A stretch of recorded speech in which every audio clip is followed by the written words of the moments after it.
2, 1, and we should be live now. Right. Hello, everyone. I am back with Russel Wright of the Welsh WTC team. Hello, And Bo. hi, Russell. And Russell is hosting the World Open War Tournament next year. And he's here to talk us through what's going to happen. So, will you just introduce what happened? What was your thoughts about making a new tournament, an international tournament? Well, as you know, Bo, there's only one Yep. tournament out there at the moment that tries to do this, and I think it's fantastic that somebody's doing that. And we figured it's something. There was enough interest in another event being run, so it's something we started to put together 3-4 months ago. It was an idea. It's been an idea for a little while, and there was a lot of interest, enough interest that we think we can get 16 teams. We're still working on that. So it'd be 48 players. And well, if people, if you build it, they will come, I guess, as they say. And people seem really, really keen on the idea. So that's why we've decided to do it. And the WTC is a 4-man team event. Yours is a 3-man team, is that right? That's correct. We've gone with 3, I guess, for a couple of reasons. The first reason is my club, we run team events every year for Bold Action. I think we remain the only place that does that. And we've always done 3 players. So we're used to using 3 players. And having spoken to some captains and getting feedback, it seems 3 is a very good number to focus on. It's easier to get 3 people than 4 people to coordinate and get people to go. Absolutely. And also some of the captains have said, well, we actually, if we can get to 4, we can get to 6. So we do have a couple of reserve teams in place at the moment, but there are still spots available. So if anyone out there really wants to have a go, please do get in contact with me, and we'll talk about details on that later. We can. And if you can't figure out how to get to Russell, get to me, and I will make sure that you get to Russell. No questions asked. Much appreciated. No questions. Cool. And Russell has been kind enough to make a little PowerPoint presentation about what is going to happen. So I will just share that with you guys right now, and you can talk us through that, Russell. It's very low IT skill level, but at least it's something to look at rather than our ugly faces. So. Yeah, much better, I think.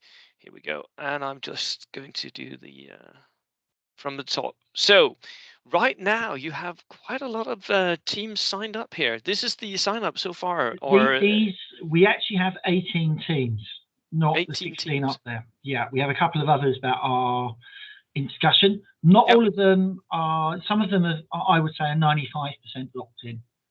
I'd say there's probably 10 or 12 teams that are in that position, and then there's a few others that are still on the maybe, because it's understandable. It's still a year away. Things can happen. It can. It's very early to another lockdown could come. I mean, everything could change. Yeah. But as things stand, these are the 16 we have. We have a very interesting team that's being built at the moment, which is an African team as well. So maybe I'll talk about that.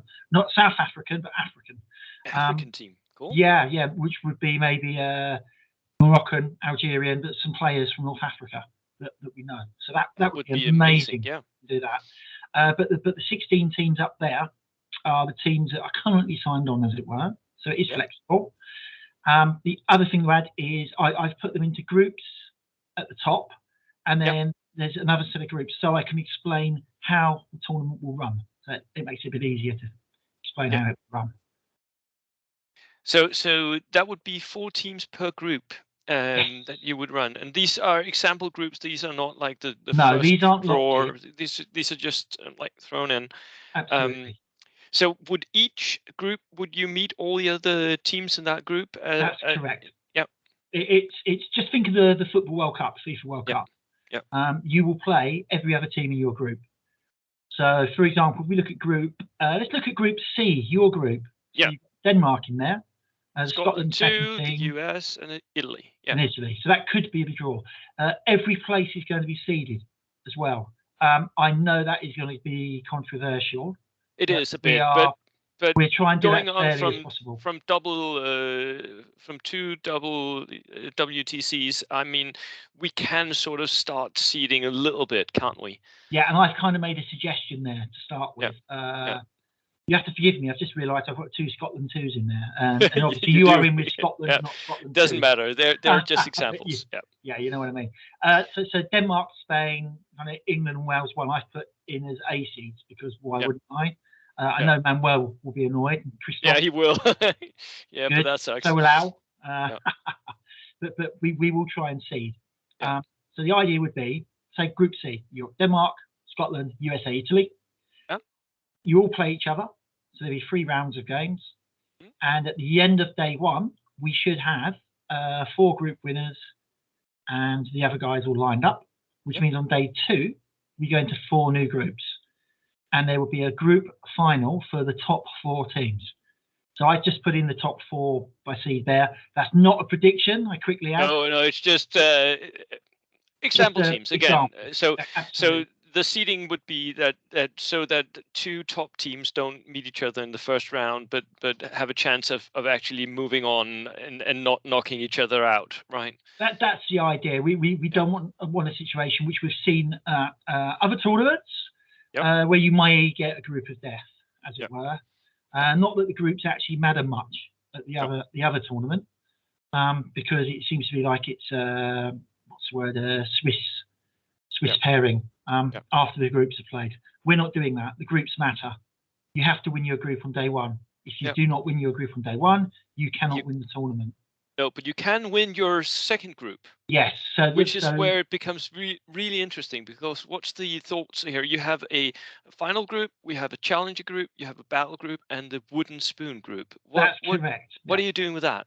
Well, what we're doing there is we want the 4 best teams playing each other on the final day to decide who is the best team in the world. Yeah. So, but we want every team. We don't want any team that has a bad day 1 thinking they're not playing for anything. So what we can do by putting them in these seeded groups, or so these result-based groups, everyone is still playing to win a trophy. Yeah. So whether it's the challenger group, the battle group, or the wooden spoon group, hopefully, if you have a bad day on day 1, say, and you ended up in the wooden spoon group, you'll play 3 other nations that hopefully you've never played before, and you are still playing for a tournament trophy. So I feel that keeps every team involved all the time. And it means day 2, maybe. And it does mean that day 2 you can go in and you can look at your group afresh and see, okay, this is a separate tournament. We're playing to win against these 4 other teams. That's it. That's really nice. So you have something to fight for. Absolutely. And there's no, to win that group final, you have to play the 3 other best teams. There's no avoiding other sides that maybe would have been a threat to you. So we feel that's probably the best way to go. Again, the seeding is always going to be a little bit controversial, but as I say, we will do our best to be fair on that. And we'll make sure it's very justifiable when we come up. Yeah. And if somebody feels it's unfair or something, just, write to Russell and he will talk you through it and maybe even address any unfairness that arise from this. Yeah, I'll look at things. Just to point out, I am not playing as well. No. I am not going to turn up in the team and play. No. I am purely running it. There should be 3 other referees on the day, and there should be 4 other club members helping. So we've got quite a good team turning up to make things fun. So that is a full 4 referees. That means each group can actually have their own referee. Yes, hopefully close to the tables. That's nice, because hopefully we won't need them. But no, but it's just nice having that security that there is someone close by at all times. Yeah, absolutely. And I know the guys who are refereeing. They will be as good on the rules as anyone I know. Yeah, that looks really good. And so that's it. That's a better presentation of the group round. Actually, that's easy to read. Yeah. We should have started with that. We should have started with that. We didn't. Yeah. And you're located in Southend. Yeah, just to let people know, I imagine most people outside of England or UK will not know where that is. So you can see that little red dot there. So we are about 35 miles away from London. Yep. And we have a few airports nearby. So Southend Airport, which is reopening fully next year, is about a 5 to 10 minute drive from the clubhouse. So that's pretty close, but but not many international flights going there, I imagine. The next nearest is London Stansted, which has a lot more flights. That's probably about an hour away, 50 minutes maybe. And then Heathrow and Gatwick are probably about an hour 20. What we will do as well, we will try and arrange pickups for people. So when they arrive at an airport, we'll try and get one of our club members to get you and get you back. That is really good, because that is one of the major hurdles for people coming from abroad, right? That you need to be able to move to the place, and renting a car, you can do that, but and then there's public transport, and that there is a good train network it's a hassle as well, actually. From London, if you are travelling in from one of the London airports, you can use the rail network. We're very close to the train station again. So it is workable. But Russell, I have traveled with the British train system, and it's expensive. I'm just saying. And it's expensive and very random in terms of what turns up. Yeah, that's a fair point. Right. So that is where we are going. And the actual. Bo, can I just go back for one moment? The other thing I should say is we are not arranging a hotel. Our location will be our clubhouse. There are a lot of hotels in Southend. It's a small seaside town, has lots of small hotels, and out of season they will be at reasonable prices. They will, and possibly there's also Airbnbs. So there's a lot of possibilities. Because when is it that you're actually hosting this? So it's going to be end of October. End of October. That is out of season. Nobody goes to the beach there. Absolutely. And you mentioned Airbnb. I know Al from the Scottish team. Those guys used an Airbnb at one of our events before, and it worked very well for them. And we've done the same before. Also, the Danish team have used Airbnbs. It's just nice being the whole team together in a single location, and that really builds the team spirit for me. So, right, let's go and look at the pack. So, for selection, we have different nations for each member. Yes, absolutely. So no duplicates. So not expecting to have 4 Indian armored platoons. Oh, that sucks. Well, we've banned armored platoons as well, I should say. Yeah. It's not listed there on the bullet points, but no, but it's also single and dual, and it's generic platoons. Generic platoons, absolutely. We've done a couple of unusual things there. It's 1,100 points. Main reason for that is to stop net listing. So you will have to do something different with your extra 100 points. You will have to figure out how to use 100 points. It may encourage different builds. It does. For myself, it does. It really does. And a dice cap also does that. And you have a dice cap. It's very high. It is though high. So you can see horde armies, but absolutely. Like a true MSU army, if you had dual platoon Americans using those scout units, you can have quite a lot of dice in an army. I don't think anyone would, but I figured we probably needed a limit just in case. And then all units available to generic platoons. I expect you guys to make a list. If you haven't made it already, then contact me, because I think we have one somewhere. Fantastic. There are some interesting anomalies as well. We've just completed one for the Japanese, for example. And the overmanned MMG gun. Actually, it says in the rule books it is available for all theatre selectors. So in theory, it's not available for generic selectors. So you need to look at that and check, because it doesn't say you can pick it for a generic selector for a reinforced platoon, just for theatre selectors. Just for theatre selectors. Strange. That's weird. I can't imagine that's intended, but no, who knows with Warlord? That seems like a typo to me. But anyways, okay, so that opens up the field for me. That the 1,100 points. That is the first thing that opens it up. 24 order dice cap, that also opens it up quite a lot. You can have dual platoons, and all the units available. I really like that because it opens up the field for what you can bring. Absolutely. I think we're going to see a lot of different builds in an environment like this. I hope so. I do. I am aware there's a risk that we end up Yeah. with 16 teams having 16 double Stuart Soviet lists, and there is a risk we could go there. They're But going with to 1,100 points, Yeah. you will be able to bring maybe heavier tanks, which can deal with the Stuarts. So Yes, you will see more medium anti-tank guns, I think. I think so. Yeah. Yeah. And that is the bane of Stuarts. Right. Now, the teams. Yes. So every nation will have its own. Sorry, well that's repeat that everyone uses a different nation for the teams. Yeah. So 3 players, one of them will be a captain. Yeah.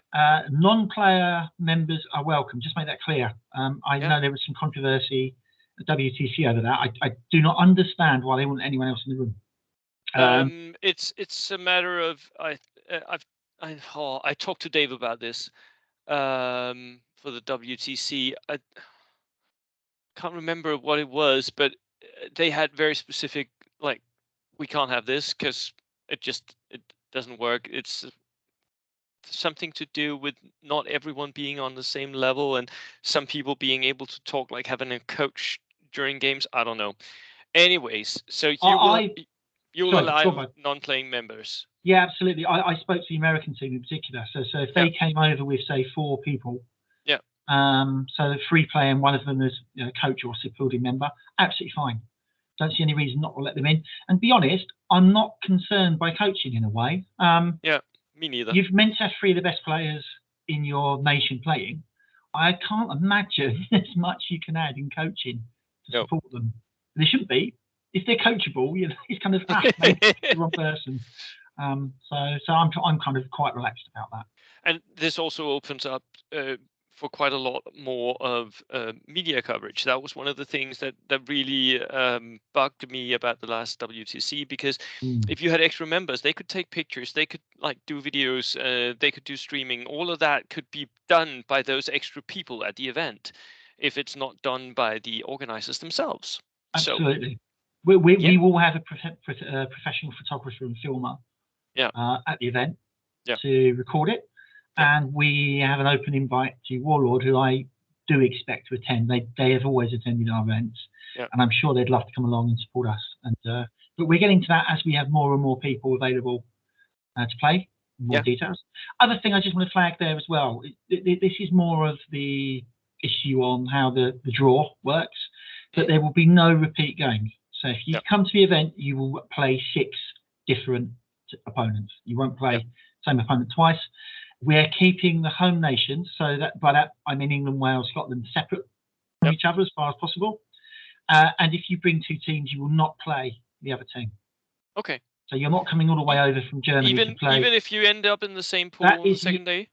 Only if you're a finalist. So if, for example, if Germany won their group and then the German second team managed to win their group, they would both go into the finalist pool. And then they would have to fight each other. However, if they both ended up second and they would both go into pool B, so the challenger pool, no, we'll separate them. We will remove one, drop it down to pool C and move someone up. It's unfortunate, but I think players would much rather do that and play someone different than end up playing their teammate from. I think so too. It's just a matter of playing new players. I know my Danish team. We were just this weekend. I didn't go, but the rest of my team went to Sweden. And when you go to events abroad, you don't want to play the guys you always play, right? No, of course not. So the first thing they did, they asked the Swedish organizers to please don't let us play like each other. That would be bad. And the last time we went, I actually ended up defeating one of my own teammates in the finals. So when you get to the finals, that's fine at that point. Then it's okay. But for the rest of the tournament, no. You want to play someone different. You want to see what other nations are doing, what their meta is like, how they're playing, and you want to meet new people. That's why we play this game. That's why we go abroad for the tournaments. That's what is really, really cool about them. Yeah, could not agree more. But as you say, final group it can happen there because you are at that point one of the best teams. So it seems right. It seems right, and then you're playing for the gold medals, and then you don't care about meeting new people. You want to win at that point, right? So it's okay. Yeah, cool. I really like that setup, and I completely understand that what you call the home nations, the British nations, that they have to be split up because you guys, not every day, but quite often you have played each other. So the top tier players tend to go to a lot of tournaments, and they do tend to run into each other. Absolutely. Yeah. And then you have the rounds. What's this all about? So this is just explaining how the rounds will work. So each round, so teams will play 6 rounds, which is what I said. So 3 on day 1 in their group, then 3 in day 2. Okay. Each round is going to take 2.5 hours. So we're giving players 2 hours 30 minutes. Yep. We will give regular updates. There will be clocks up on the walls so people can see on all sides. I know there was an issue that tournament where the clock was only on one wall. Yeah. So players, I don't see the issue with turning round, but some people raised it as something that concerned them. We've actually mentioned that you can take a toilet break as well, because that was queried, I know, at another tournament. But 5 minutes seems reasonable. It does. It does. And then do you need to call it with a TO and say, can I leave the table for 5 minutes, or do you just agree with your opponent? Adults. And if they're away for more than 5 minutes at that point, we obviously will be worried about the health of the player who's left the table. But in all reality, we're going to be sensible. Other thing as well, when we get to 2 hours and 20 minutes, the last 10 minutes of the game, you cannot start a new round. So that is important, and it's really important to that every team knows this, because I remember having at the WTC an issue with the Spanish team, how you actually finish a game, just as long as everyone knows that this is how you do it. And we're trying to learn from other events and issues that have arisen to just completely avoid that issue ever coming up, which is why we've decided on that. The last 10 minutes, that's it. If you have not started turn 6 or turn 7, that is on you. We're not moving forward. Will you be using the timers up? That was the last order dice as well? Yes, absolutely. So no more dice after the last call. Absolutely. Okay. And then there will be setup period prior. Actually, it will be so we're actually going to give people, if the game is a placement game, not a first wave game, there will be an additional 15 minutes to allow players to set up their units on table. We don't want people coming all this way and having the rush games or not getting results, only getting to turn 4. That just strikes. I'd rather the day was a bit longer and we all got 4 games, because it seems to be madness to rush players. There are some games where the setup takes so long. So that is very reasonable. How long breaks will you have between games? Well, I've always been inclined to turn around quite quickly, which is what we do in the UK. With that said, having played in Spain twice now, where the break is a lot longer, I kind of feel like that's the way to go, especially if people do not have to make their way to a flight, or as long as the timings are good for people, then actually having a decent break between each game, especially these games are going to be intense. You are not going to be playing any games that are easy or on autoplay. They should all be tough games. Very friendly, but tough. So I think probably I'd be looking at least a 30-minute break. But I've discussed with players, the other thing we're going to be doing, we've got all the captains on the chat. As we approach the event, we will be finalising rules, because it is very much, the event isn't my event. The idea behind it is, what do the top players in the world want to do with this event?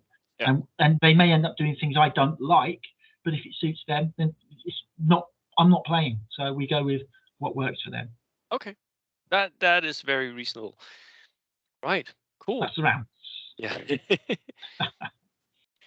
And by the way, remind me to ask you about Spain before we finish our conversation today. But anyways, let's do that at the end.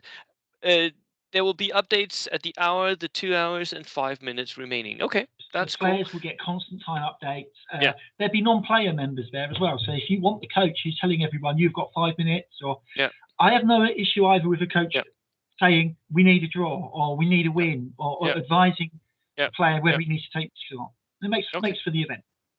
Could we though? Could we have them please talk English? I see what you're saying. Hopefully, Hopefully. given we're quite open, Yeah. that's something to discuss. Actually, I think 90% of the teams that's not an issue for. 1 or 2 teams is a bit more difficult.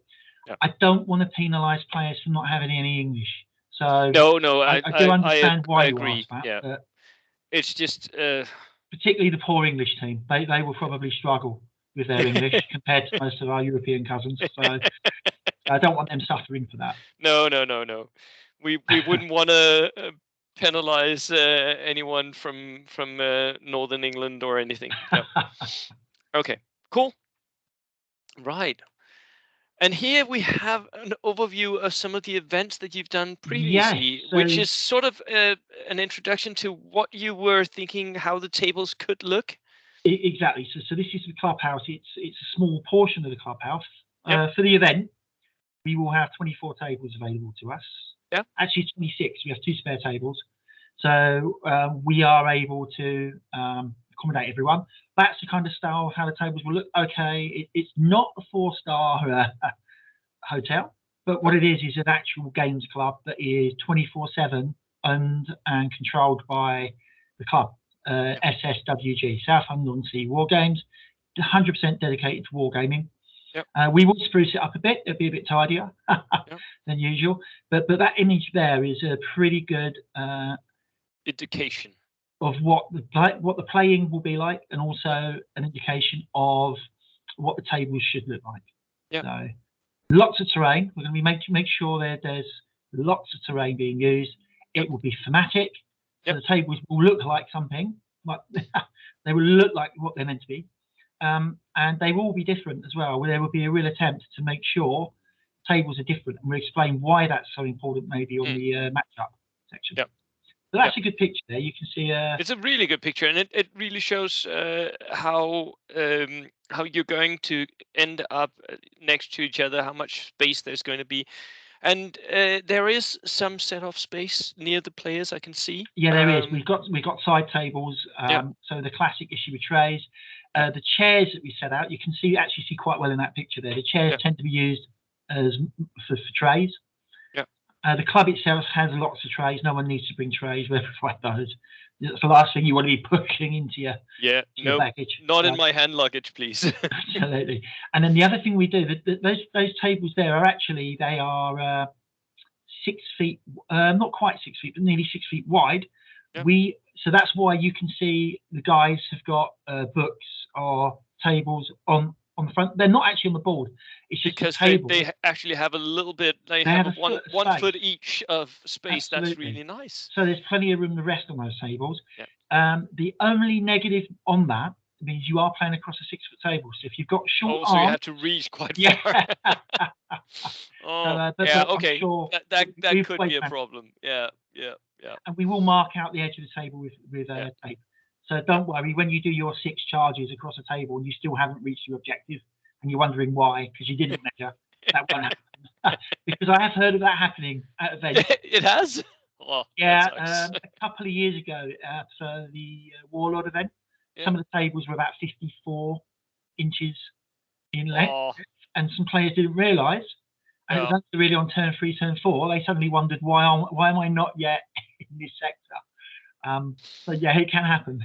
Well, I can't complain. My table here in my home, I'm sitting in my game room right now, and my table is 49 inches across. So I always say to players, well, you get an extra half inch. Right. And quite lovely tables and quite lovely terrain you got. Is this all club terrain? This is all club terrain. Again, those 2 tables there are being used in a tournament. And we have learnt lessons. So our jungle tables used to have more terrain than that, but it made them to the point where they're almost unplayable. They need to be a little bit more open than. That's right. The other thing we do there, you can note that the trees are all planted on bases. Before we used to just scatter trees. But the problem is that then it would create arguments about, is a unit in cover, is it in the tree line? So every tree grouping now has a base to ensure you know if you're in or out. That makes it much easier to know when something is a forest and when it's not. Exactly. Because like you have one individual tree. For me, that would just be soft cover if you get any cover at all. Otherwise, it's just scenic. And then the trees on the base here next to it, that is a forest. It's much easier to just determine that then. Exactly. Because, so really nice tables. I also love the Can you see the Russian one at the back? Yeah. That's really cool. I mean, the look of being burned out at the top, that really is cool. Here we go. That is the Russian one. There it is. Yeah, we've got some very skilled modelers. That's interesting because on the sides of it, it's obviously very cluttered, and then you've got this wonderful open park in the middle. You do. It's it doesn't necessarily play the way you would think it would. It takes a lot of thinking about. And a lot of sneaking up behind the ruins and not moving into the open before it's at the very end. It's really you have to think about this table. Yes, you did. Can you see the ruin clusters as well? So yes, they are really cool because this is rough ground, right? And that is rough ground. So you have this well defined, because there's of course a lot of rubble and stuff all over the table just for thematic effect. But when you have very clearly defined areas of rough ground, that is what you want. For tournaments, you need them, because otherwise you get arguments. So that's why they're there. You'll see lots of scatter. So we call it scatter, where you can see we're throwing chips and stones just to make the board look better. But that doesn't influence play. Really nice table. Thank you. Right. Then the matchup system. That is something that's always interesting to me, because as a captain, the first time I went to Poland, I guess you may have had the same experience. I went to Poland, I had my first matchup, and I got completely run over because someone had understood the system and I did not. Oh dear. So how do you get a table and how do you get an opponent? Well, what we're going to do, so we're going to break out the tables into groups of 3. So and when there's a group of 3 tables, all 3 of them will be quite different to each other. So there would be a deliberate effort to make some variation in table. So some will have a road, some won't. There might be some river in another, but they will all be different. And that's really important, because what we focus on, more than focusing on which player is playing which player, it's going to be a case of which table, given the mission, do you think works for you. So the 2 captains, they will roll off. Captain that wins the roll off then gets to pick which army he wants to put on which table.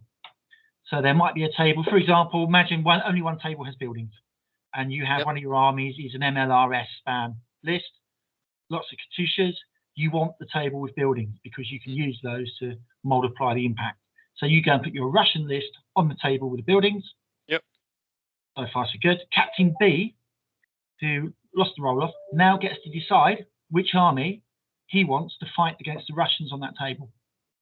So you then decide, okay, you've got the table you want. We're going to try and put the army you don't want on that table. They are.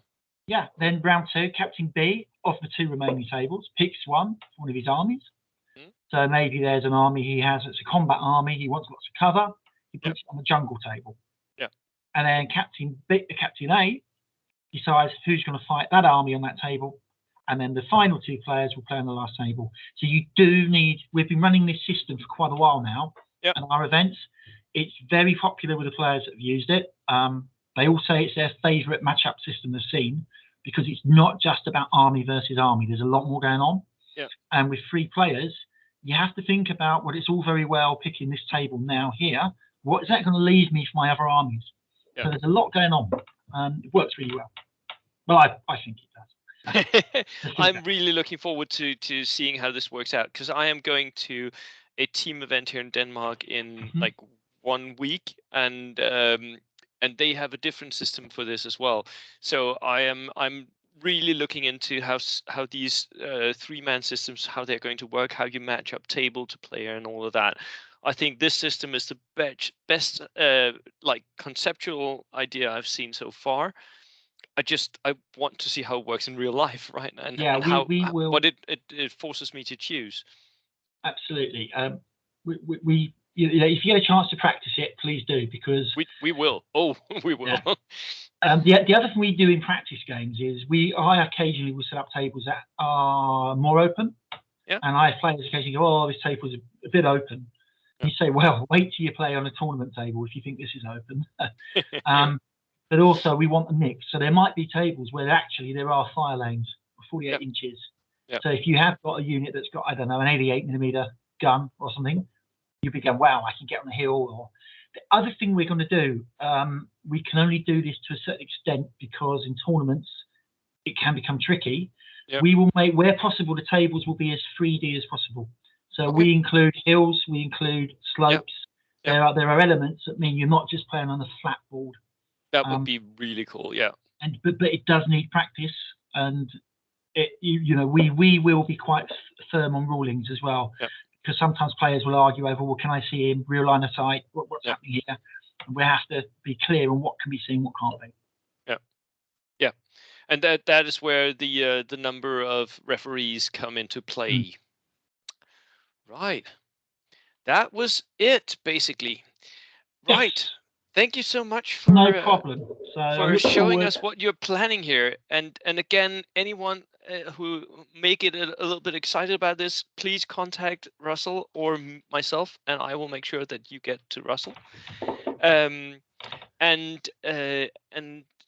he will start thinking about adding your country to this list. But before we end, Russell, I have to ask you. Now I have you. You went to Spain for the Spanish Nationals this year. I talked to Hanno already about the Spanish Nationals. I was so envious I didn't get to go. I'm sorry. Putin has ruined my economy for traveling. But he wasn't the reason for Gerwin not making it. But no, for the viewers, Russell was going along with Gervin, and Gervin he's a member of the Welsh WTC team, and Gervin missed his flight because his passport was not it wasn't valid for like an extra few months or something. For a lot of countries you need maybe 30 or 90 days on your passport. It's so you won't overstay and end up with no passport. Yeah. And Gerwin, he had 86 days left on it. And when they stopped him, he came up with a classic line. He went, well, I went to Australia 2 weeks ago. It was absolutely fine then. And it's like, that was 2 weeks ago. So, yeah, I had to leave him at the airport. Yeah. Okay. Yeah, I shouldn't laugh. That sucks. He had bought tickets. He had bought the everything. Tournament. Everything was. Oh. Well, we're gonna bully him about that forever. Absolutely. Basically. Yeah. We've now decided when you try a flanker unit in or you bring it in reserve and it fails to get on the table, we call that doing a Gerwin now. Yeah. So if you try and flank in your unit and on turn 6 it fails the order check again, you have just Gerwined your unit. Yeah, it's Gerwin. His no show. All players to use that, please. Oh yeah. And how did the tournament go for you? Oh, it went really well. I say really well. So I made the classic mistake of tabling my opponent on game 1, which then meant I was playing Alistair. Game 2, and my goodness, that guy can play. We had to play. So he beat me. He beat me hands down. Yep. And we were playing Hold Until Relieved on a Stalingrad board. He had Russians. Yep. He got to defend, and I was like, oh no, I'm in trouble here. Yep. I had my main AT was my 2 25-pounders. Yep. He worked out straight away because he's a very clever player. I didn't have any AT really until turn 3. And so his 2 Daka Stewarts just went absolutely wild across the table. And I just could not get all your stuff. Yeah. But before I could really get anything in a position, it was over. And then Russians in body armor, even Gurkhas struggle with them. So my Gurkhas piling in and could not beat them in combat. You can't assault Russians in body armor, and you can't shoot them. You're going to have to pin them down. Yeah, you need HE or you need flamethrowers. Yeah. I didn't have flamethrowers because I had a bit of a theme list. Didn't have enough HE. And the Gurkhas, they gave it a good go, but they just were not quite up to the job. So I lose to Alistair, fantastic player. But win my third game, I had a fun game. And then fourth game, I had a draw. I was playing a new player, very nice guy. He misunderstood the setup. We were playing key positions. Yeah. And when setting up, he was convinced that he picked his side of the table already. So he set up his positions for himself, as it were. And I was just like, oh, it's fine. And we played through the game because it was a fun game. Didn't matter then. I'm not going to win the tournament. So that played out to a draw. But it was a really fun game. And the event overall was really good. Again, very good standard of play. Round 3, I played an Italian player. So I listened to your video. There was at least one Italian player there. And I did what I always do against the Italians. I relaxed. And I came quite close to losing the game. I just enjoy. I was enjoying it too much, to be honest. But you know what, Russell? I disbelieve everything you just said. You had a horrible time. It was not fun at all, and you lost every game. It wasn't good. It wasn't good. It was. Don't ever go to Spain to play games. They suck. One thing I will note though is I'm really happy because the week before you guys played, I faced Achilles with his winning list and I beat him. So I you know what though, Bo? I don't know what you think on this. I've played Achilles before, not in a tournament, and I also won. I am very skeptical that he is not throwing those games.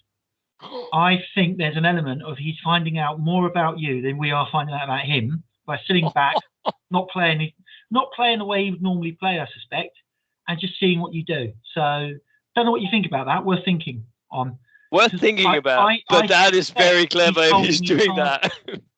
And yeah, because he's like different. Those lists he runs, he's like a different player with them. Yep. I've seen him play. I finished most of my games early in Spain, which I normally do. The clocks work fantastically well, in my opinion. I'd use them for our tournament next year, but I don't think people are used to them enough. No.